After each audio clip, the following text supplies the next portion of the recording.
Coming up today on Locked On at Texas Tech, we'll hear from Joey Maguire on how the ground game bonanza came to be against Houston, and will it hang around? Next on Locked On Texas Tech. You are Locked On Texas Tech, your daily podcast on the Texas Tech Red Raiders, part of the Locked On Podcast Network, your team every day. We're going to start this thing off right. Raider!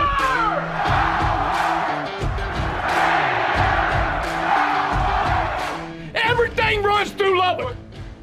Great to see you again on Locked On Texas Tech on the Locked On Podcast Network. And thanks for making us your first listen on YouTube or anywhere you get podcasts. Today's episode brought to you by Gametime. Download the Gametime app, create an account, and use our code LOCKEDONCollege for $20 off your first purchase. He's the only Chris Level. I'm Casey Cowan. Chris, great to see you again. And today we're taking a listen to Red Raider head coach Joey Maguire on a few different things, including a Big 12 accolade for a Red Raider, finally. We also will get to the origin story of the ground game against Houston, and will we see it again? He talks about in what particular ways, aside from a rushing total, that ground impact helped his team. And we'll get to that coming up in just a moment. But how about just a bit of a reality check and reminding us who we are, what we've been doing through the first month, because you and I have been enjoying the win. I'm sure the team hasn't been enjoying the win, but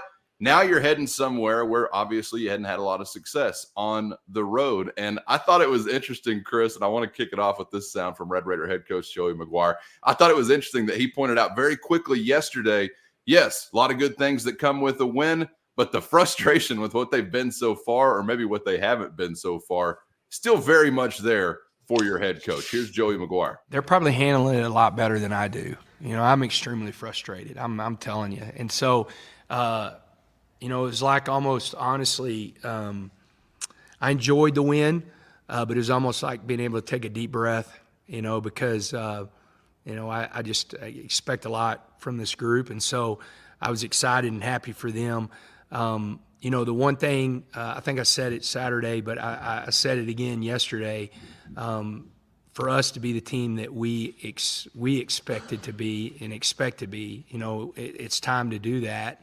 And so, you know, I thought coming out the second half, we played one of our best games, especially after playing really bad on defense the first half. I thought there was some great adjustments. I thought the guys, you know, played extremely hard, and then, you know, we were able to run the football again.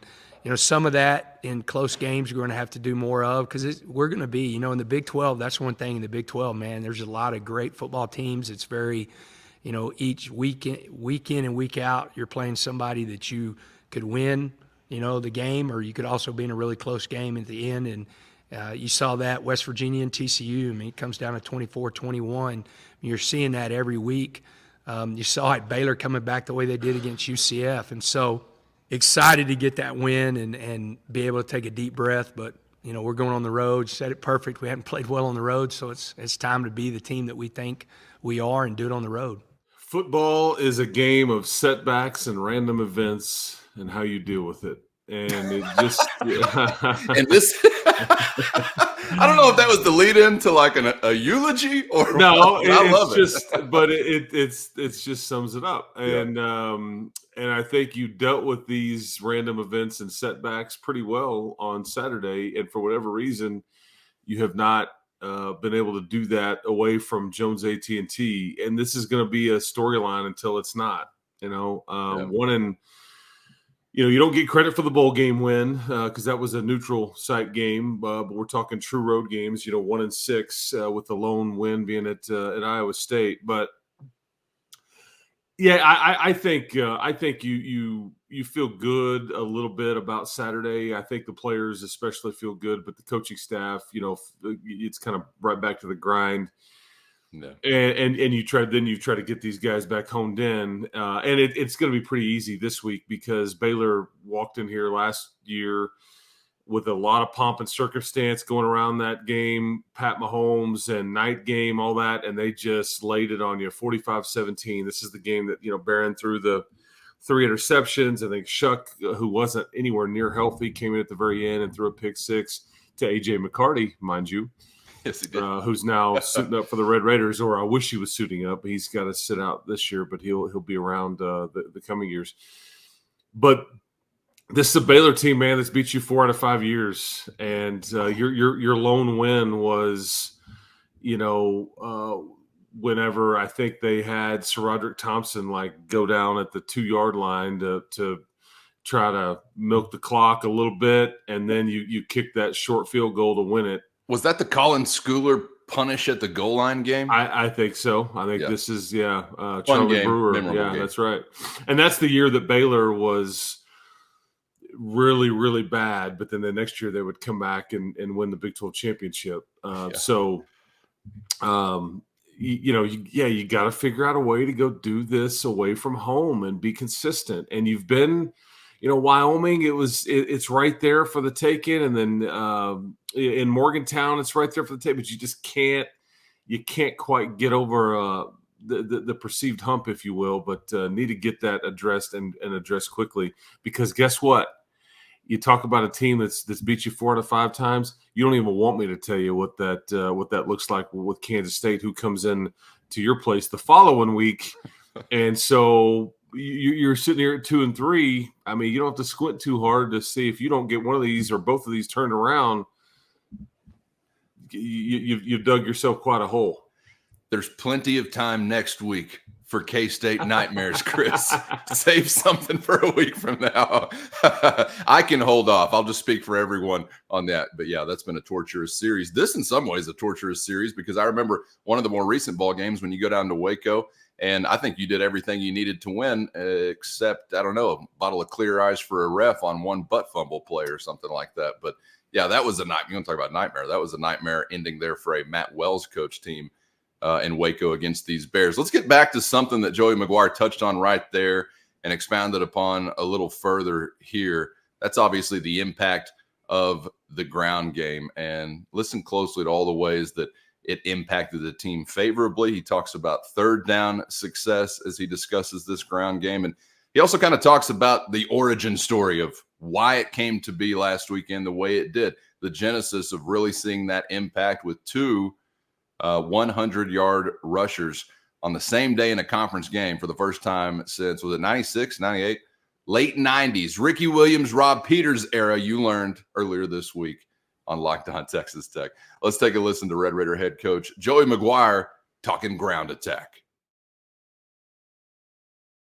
First, today's episode brought to you by Gametime. And buying tickets to an event, especially last minute, can feel like a feeding frenzy. But you can escape the frenzy with Gametime. It's the fastest and easiest way to buy tickets for sports, concerts, and more. And not just fast, secure, and easy to use, but you're also going to find unbeatable deals on last-minute tickets. And with their best price guarantee, you can stop stressing and start pre-gaming. Download the Gametime app today and rest easy with the Gametime guarantee, knowing you're always going to get the best price, and you can have them in a flash delivered straight to your phone. Snag tickets without the stress with Gametime by downloading the Gametime app, creating an account, and then just use the code LOCKEDONCOLLEGE for $20 off your first purchase. The code is LOCKEDONCOLLEGE for $20 off your first purchase. Terms apply. Again, create an account and use the promo code LOCKEDONCOLLEGE for $20 off by downloading the Gametime app today for last-minute tickets at the lowest price. Guaranteed. Let's take a listen to Red Raider head coach Joey Maguire talking ground attack. Whenever you have a guy that's running like Taj, I mean, it's hard to say there's a better offensive player right now than Taj Brooks, in our uniform. And so, number one, a commitment to really riding the hot hand. I was really fired up. I think you kind of saw what we have talked about with him and Cameron being back there together. So I was excited for Cameron and man, just a kid that's worked really hard and has been banged up, and for him to come out and play. So one, Taj, and then two, I think has a lot to do with our offensive line. Not just them doing a great job in run blocking, but them also saying, Coach, look, if you want to settle the game down and you keep talking about that, then let us do it. I said, Saturday night, Caleb Rogers said that multiple times to me during the game. And so I think with the biggest thing with Taj playing the way he's playing, it gives us a great opportunity to be effective We were much better on third down because we were better on first and second down, and that comes with running the football. And, and so that's got to carry over into Saturday. Whenever you're doing that, then all of a sudden you're going to have guys really trying to sell out to stop the run, and now hopefully that opens up some big plays in the passing game. And so we're going to continue to ride Taj, and he's got a really hot hand right now, and I think Cameron's a good, 1-2 punch to what he does. We talked about this on a reaction show on Sunday, Chris, sort of wondering, has Texas Tech maybe found a little bit of an offensive identity? I don't know if it'll stay the same way the rest of the year, but it does sound like at least they want it to stick around in the way we saw it come to be last week. Yeah, it's as close to identity as anything else that you can come up with. That's a good way of stating it. Yeah, I mean, and I think you're going to continue to work at this, but as I say, at some point, are you good enough to do it whenever they say, like we're gonna, our personnel is right here, and and so you're gonna have to go do something, and you can throw the ball. Let's not, you're gonna be able to, but you just have to. What I hear you saying with identity essentially is this has been the most consistently successful thing. So hence the reason that you keep going back to it. And I think the passing game has been, whether it's bad throws, whether it's you get pressured, or whether the receivers just can't hang on to the football, there's been a variety of issues there. And I think that's why, but so far the running game has just been consistently successful. And Baylor will get a good dose. I know that the flip side is they're gonna see if you're ready to go stop the run as well, because they ate you up quite a bit last year with that wide zone stuff that they run with Richard Reese. But it could be interesting to see. And Baylor's got some different options at running back, but I think that's what I'm going to continue to hammer, is that Taj needs help here. If you want to keep this as your identity, you just he can't do it by himself. It's not going to work for the long haul. And I think if you went all in on him, boy, you're really probably doing him personally a disservice for his future. If you just hand it to him 25, 30 times every game the rest of the way, just because there's only so many carries in those legs of each of these guys, man. And we see the NFL, they don't pay them at all. But I do think you've kind of found something, and I think you're going to major in it, but it's got to be Taj and his +1 or +2, like the wedding invitation would say, hey man, who else you inviting? Give him a +2. I'd say +3. Yeah, that's right. Send him a stretch to pick up all the boys, whoever wants to bring along. That's right. I mean, he's got to have it. And you couldn't have been any more timely in your key to the game. I don't know if it was a prediction or just a hope, but you talked about running it with Taj, and you talked about finding him some help. And for the first time this season, we actually saw some of that help appear. I'm still worried about it, Chris. I got to tell you, Valdez is a lot of fun to watch as a streak of lightning, but that dude is diminutive in stature. And I don't know how many shots he's got that he can take throughout the year. So that's something to keep an eye on. And then we saw the game wind down last week with Nehemiah Martinez getting a lot of carries. And you're doing the best you can with him as a running back. I understand that, but I don't know, as far as a sustainable strategy, that you've necessarily found anything there with your third running back, but maybe what you have to go with. And you might have to continue to get really creative as far as how you set things up at the line of scrimmage. We're going to have to hope for some health with the tight ends in order to be able to keep doing what you did last week, which I really like, getting them involved. But this is going to be a strenuous effort, I guess I would say, throughout the year. I don't think there's any all right, well, we were good at it last week and we're just going to keep on doing it. You'll have some good, you'll have some bad. Like you just said, what was it? Football's a game of random events and other bad things that happen to you. I can't remember exactly the wording, but it's going to be a grind, right? There's no way around this. It's going to be a grind. But as far as what you described, given my thought on an identity, it is your best hope, I guess. I mean, you have to do it, and you've got to make an effort to do it. And speaking of grind, I mean, early in the game, typically a ground game can be a grind. The rushing attack payoff is not necessarily meant to be in the first or second quarter. It's the third, it's the fourth, whenever those defensive linemen, those linebackers are going backwards and getting tired of it. They're getting their will taken from them. They're disheartened. They don't want to try anymore. So I hope that that type of commitment is also there from the play caller, Chris, that whenever it might be tough, you do continue to stick with it. And yeah, you mentioned Taj Brooks and the carries, man. If it's 25 or something above, you're talking about, beyond the season impact. Do we get to the end of the season? Because that is a load for a dude who loves to run so physical. So I hope all of the above is going to come to be. And here's the easy part, in the wisest, most intelligent way possible. And I'm glad that we're not the ones that it's left up to to balance all those things and try to come up with that, man. Much easier said than done. How about another easier said than done story? Say you're a wide receiver, you got all the measurables, you've been on campus, you hadn't been what you wanted to be so far, or what the fans wanted you to be so far. So do you check out?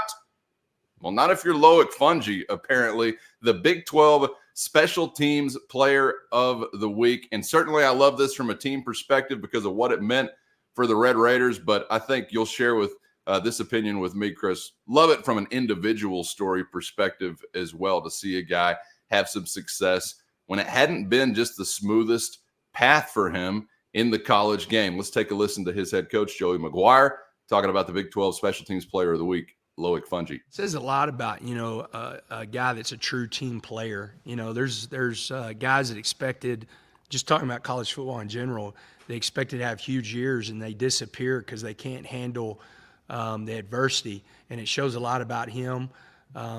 Being the type of guy he is, that he's gone through some adversity. Man, it was a great play by Barron and him on the back shoulder fade. I mean, perfect position by the ball.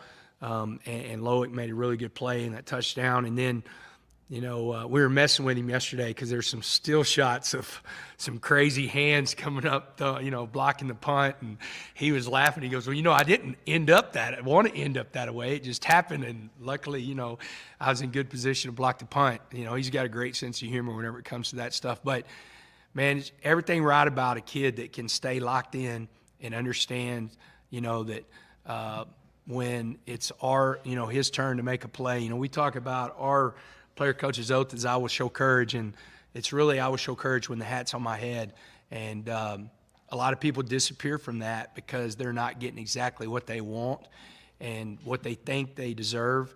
And Loic's not one of those guys. He understands. He puts the team first. And I think whenever stuff like this happens, now all of a sudden your confidence grows, and I think you're going to see more things from, Loic, definitely on special teams when it comes to that, and in the passing game. This is a weird one because he'd kind of been persona non grata around here for the better part of a month, that they just couldn't get anything going in the Wyoming game, and he's just kind of, his reps have steadily declined and was replaced in the starting lineup. And heck, I think almost even, pretty close to being like, hey, Jordan Brown is going to start for you. Now Coy Aiken is going to play quite a bit. And then, you'll get kind of what's left at one of those outside receiver spots. And then Jordan Brown, obviously misses this past game. And Coy Aiken is still very young and doesn't have a ton of experience. But it was just nice to see, because that's the good part about this team. There's some negative to it too, but it's the collection of the parts. And I think at any given, time, one of these parts can jump up and bite you. And Loic certainly did that twice on Saturday, because if anybody would have suggested to you prior to Saturday, after what we knew about like the year that Loic had been having to that point, he would win an award for the conference for the week. You're just... not a chance. Yeah, not a chance. This conference? Yeah, exactly. Yeah, is this a made-up award? Is this a new one? Is this a? And you could have easily, the award that he was given, because he was given Special Teams Player of the Week award for the block punt and the touchdown, but you could have easily given that to Dre McCray as well. Yeah. Kind of pick your poison, or maybe they could have tied. I don't know, but because both are rare. Kickoff returns for touchdowns are rare, as is the scoop and score on the block punt when the same person does all of it. Those are rare as well. But it's his work as a receiver that I think that we need to continue to, because that's what a lot of these guys are having this issue whether they show up in certain times, but then it's just like you don't hear from them for a while. And that's what makes good players really good. It's not that it's that they can do these things consistently. That's the hardest thing in sports. Yeah, I mean, I can play well, every fifth game or every third game, but it's when you are asked to produce or play well and consistently well, that's the hardest thing. And like right now, we just haven't seen a lot of that from a lot of your wideouts. It's kind of just been this up and down, and some of it's out of their control. Some of it involves the drops. Some of it involves, hey man, I was open. That's just that's the maddening thing about playing receiver. But I think you get what I'm saying. Sure. Is that if you were consistently good, we'd feed you. We'd constantly target you. We'd be looking for every way to get you the football and get you touches and all these things. And I don't know how many guys you have that have earned that right, Even when you're not open, we're looking for you. That's right. Yeah, 50-50 ball. Let me throw you open. Yes. Because that was one. That's a back shoulder. I mean, it's kind of underthrown, whether on purpose or by accident. And Loic just kind of stops. And the DB kind of keeps going. And it's just it catches it and then steps around the DB that's kind of falling down, and away you go. So he makes a play on it. It wasn't like it's just, hey, I'm running, throw it to me in stride. This is easy, catch and go to the end zone. He had to make a play on the ball. Yeah. I wouldn't call it necessarily 50-50 quite yet, but maybe, I don't know, 30-70. He had to make a play on it, and that was good to see. The frustrating thing, he's got all the measurables. He's got all the measurables. And as you're describing these wide receivers that are consistent or the ones that show up here or there, I'm thinking of like some recent comparisons from, say, an Izakanma to a TJ Vasher.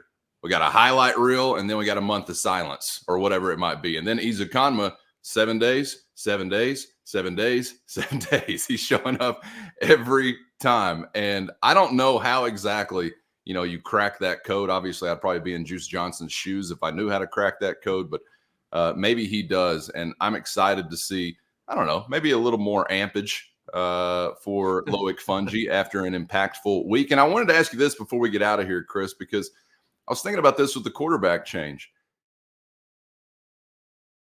First, today's episode brought to you by Bird Dogs, making you look good, feel great with their stretch shorts that fit slimmer through the thigh and leg, giving you that sculpt your woman has always wished you had, whether you knew it or not. Way more flexible than stiff, restricting shorts you've had before, thanks to that cloud knit fabric, always made with cage-free, free-range clouds. They're going to stretch to give you movement without sacrificing that slimmer fit. And don't forget about the anti-stink sweat-wicking fabric, keeping you cool and dry on any occasion. Golfing, grilling, chilling, four-wheeling, car dealing, woman thrilling, doesn't matter. I'm serious when they say they're good for everything. So good, you won't want to take them off, we promise. Go to birddogs.com/lockedoncollege. That's birddogs.com/lockedoncollege. Or enter the promo code LOCKEDONCollege at checkout for a free custom water bottle with every order. That's birddogs.com/lockedoncollege or the promo code LOCKEDONCollege for a free custom water bottle with every order. And you won't ever want to take your Bird Dogs off. We promise. See for yourself at birddogs.com/lockedoncollege. I wanted to ask you this before we get out of here, Chris, because I was thinking about this with the quarterback change. Is it conceivable, and I don't know that Loic is one of these guys, you can tell me if you think he is, but could it be conceivable that maybe some wide receivers could have more consistent impact with a different quarterback, in that I know quarterbacks are comfortable with this guy or that guy, if it's a tight end, whatever. So I kind of wonder maybe who might emerge as a more consistent threat or a security blanket, whatever you want to call it, for Behren Morton, or just a different quarterback. We've kind of seen that happen before, haven't we? Yeah, and the reason you ask that is because a lot of times when a different quarterback comes in, there's maybe somebody that's been under the radar in a wide receiver group because they've worked with them all on scout team or the second team or whatever, and they've built this chemistry and rapport together, and they kind of make this move up the depth chart or are featured a bit more. And here's what's weird is that there was so much talk about Loic and Jerron Bradley specifically over the summertime. And even in the spring game, Loic had a phenomenal spring game and had over 100 yards in the red and black game.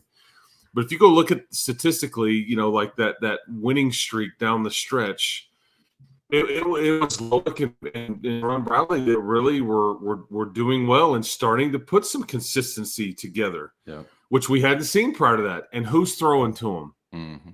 Tyler Shuck. And then you come into this year and you're thinking, well, clearly they'll build off of that. And it just appeared to be a bit disjointed is the only word that I can use. And whether that's the O-line, whether that's Shuck, whether that's a play call, whether that's a drop, whether that's a wrong route, it seemed like at times all the above or spin the wheel on, hey, let's just find out what problem it's going to be on this play. Okay, spin the wheel and – okay, this one was a drop pass. So I'm trying to think if somebody will benefit. Now, Barron is a bit – what I think is good and bad about Barron, I think he will get out of the pocket and move more than Shuck will. Shuck, when he looks to get out of the pocket, he would run and try to pick up some yards and some of the tougher yards or called runs and things like that. Yeah. Barron will look to get out of the pocket at times, which I think at times he does like he's supposed to. It's planned, and other times I think it's like he just kind of, you know what, I don't like it, I'm out of here.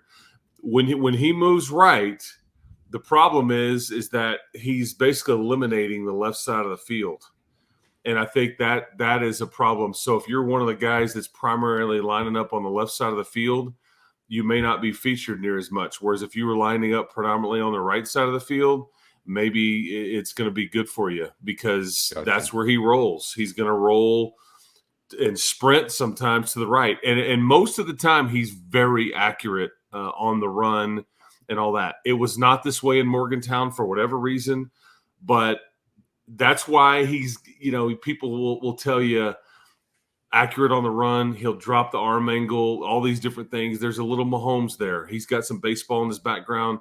And again, I'm in no way saying he is Pat Mahomes. Don't hear that if you're wanting to hear that.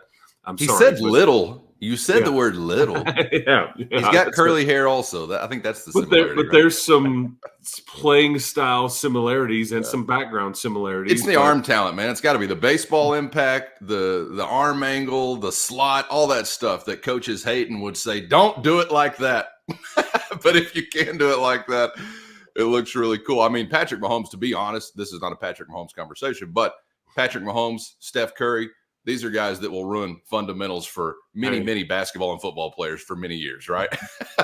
Because they're so special. They make it look so easy. And they are think that way. Yes, and they are the face of the league in some ways, depending on what sport it is. I mean, it still comes down to – because I think what Zach Kitley actually said and Joey Maguire said yesterday about Barron is – one of the things that was better this week compared to last, and it was very noticeable, and I think you probably would echo this as well. His footwork was better. I think trying to throw off his back foot in Morgantown or just trying to throw across his body or to the other side of the field, I mean, all these different things, and I think you never saw him out of sorts at all on Saturday versus Houston, his footwork, and it seems simple, but boy, it means everything to a quarterback. Well, and for a really talented guy, it's probably one of the most difficult things, and that's what separates the really good amateurs from guys that are going to be pros and hang around for a long time in the National Football League. Joey Maguire talked about it. When you've got such talent and capability, it might be easy to gloss over some of the fundamental stuff, but that's what's going to separate the men from the boys eventually. And Barron Morton is dealing with that process and progress right now. Looking forward to seeing him back in action. We'll have plenty more to get to from Red Raider head coach Joey Maguire, and also going to hear from Baylor head coach Dave Aranda as we turn our attention to the Bears. Looking forward to the trip to the Baño on the Brazos. Said not one person ever, but I did right now in a faux way. Chris is going to actually make the trip. I'll be watching from afar. Chris, looking forward to visiting once again tomorrow. Appreciate the time and insight. As always, man, enjoyed it. Yes, sir. We will do it again tomorrow. Keep hope alive, people. And subscribe on YouTube or anywhere you get podcasts so you never miss an episode. For Chris, I'm Casey, and we hope to see you for the next round on Locked On Texas Tech.